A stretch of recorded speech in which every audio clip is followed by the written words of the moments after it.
It is the Notre Dame Football Report here on the ACC Digital Network, brought to you by Ruby Tuesday. I'm Jeff Fischel. The Irish coming off the shutout win over Michigan. And next up, Purdue. Joining me now, a Notre Dame great, Allen Pinkett, who covers Notre Dame games on the radio network for the Irish. And you were there Saturday night watching the final meeting, scheduled meeting between the Irish and the Wolverines. What was it like? It was very electric. I mean, the fans were into it. The emotions were high with the players. You know, I've always told people that I respect a lot of venues all over the place, but playing at Notre Dame Stadium is the cathedral of college football, and it didn't disappoint Saturday night.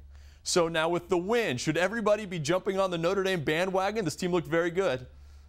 Well, it's still early, but they definitely passed the eye test for me.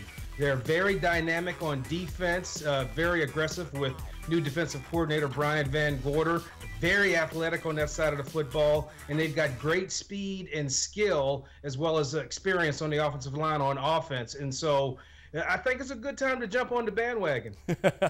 Now, we know Notre Dame's schedule's tough every year, and to get to the college football playoff, it would be incredibly tough. Give me the top 3 tests to get to the playoff. Yeah, you know, it's a very tough schedule, but Notre Dame wouldn't have it any other way, and they are forced to schedule tough like that because, in theory, if they win all those games, then there is no doubt that they would qualify for the playoff. But the 3 teams that stick out to me are obviously Florida State, and that is starting to build now to be an exciting one.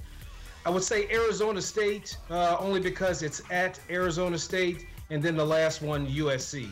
USC looked real good last week against Stanford, and they're only going to get better. So there's other teams I didn't mention, but I think those 3 really stand out. There's no doubt. Those are 3 great top 25 teams. You have Louisville, you have North Carolina. I think you have, it goes on and on for Notre Dame every year because, again, they don't shy away from everybody. Now, I have to ask, after watching Everett Golson Saturday, he's been through so much, missing last year. Should we start hearing some Heisman hype about Everett Golson as quarterback?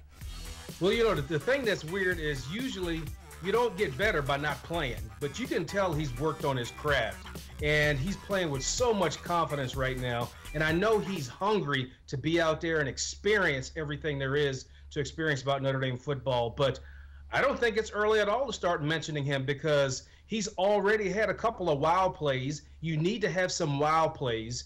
And if Notre Dame continues to win, he is the one that's driving the bus.